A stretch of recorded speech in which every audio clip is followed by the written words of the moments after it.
What's going on?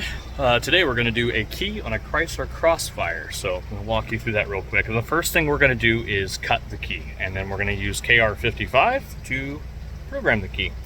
The good news is on this one we have a functioning key currently for the vehicle, so we are not going to have to remove the screen. So we're not actually going to get into EEPROM on this particular job. We're going to be able to just add via the key in the tool using KR55. So let me get this switched around here.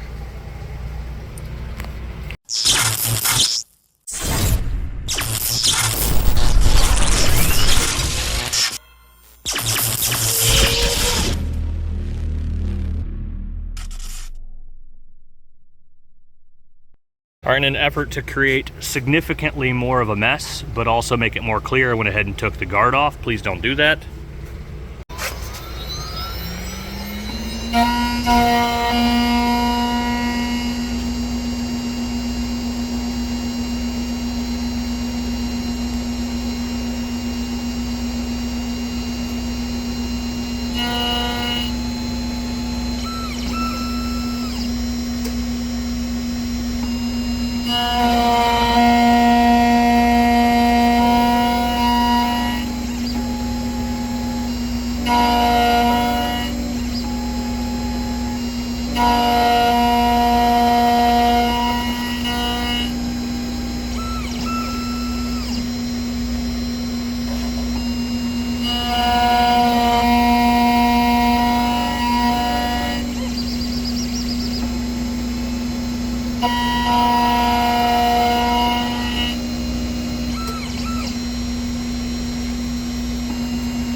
Okay, we're now going to take the key out, clean it, and go check it in the door, bring the vehicle in, and start our programming process of the transponder, technically the PCF 7935 that uses infrared, and the actual remote itself. Two separate steps there. I'm actually not going to add the key to the car, I'm going to add the car to the key.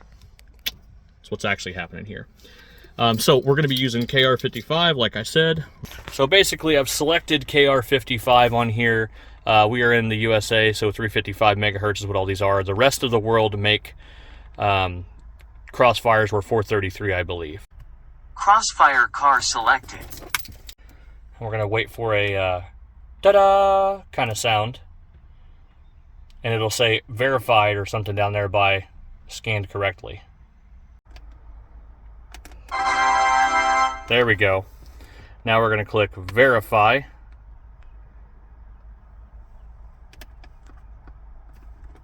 Press any button. Verification completed successfully. Okay, so I pressed verify and I pressed the same button on here while it was in there. So now that part is done. All right, so now we're going to click scan program PCF. There it goes. Sometimes you just got to tilt the key just right inside the holder.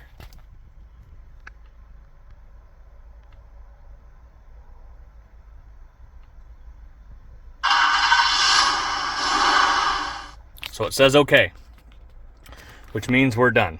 So what I'm going to do, let's put the key in,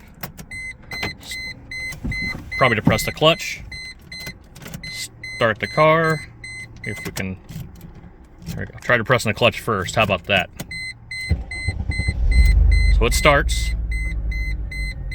so it says, turn the ignition off, pull the key out, quickly press any button 5 or 6 times, insert the key, turn the key on, press any button 5 or 6 times, turn the ignition off, pull it out, the remote should start working. Hey, look at that.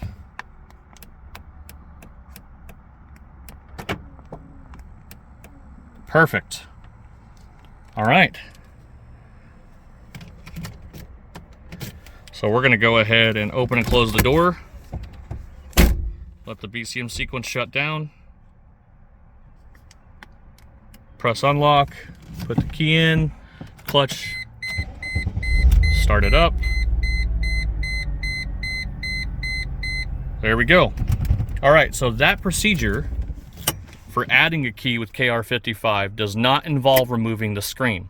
If it is an all keys lost, we have to gather data out of the screen module, which on the Crossfire is back behind the cluster back there, in order to actually get the data that's typically in the key, which the original key stores all the same data the screen does. Well, at least for key stuff. So you noticed we read off of this. We actually wouldn't even have to bend to the vehicle to do this.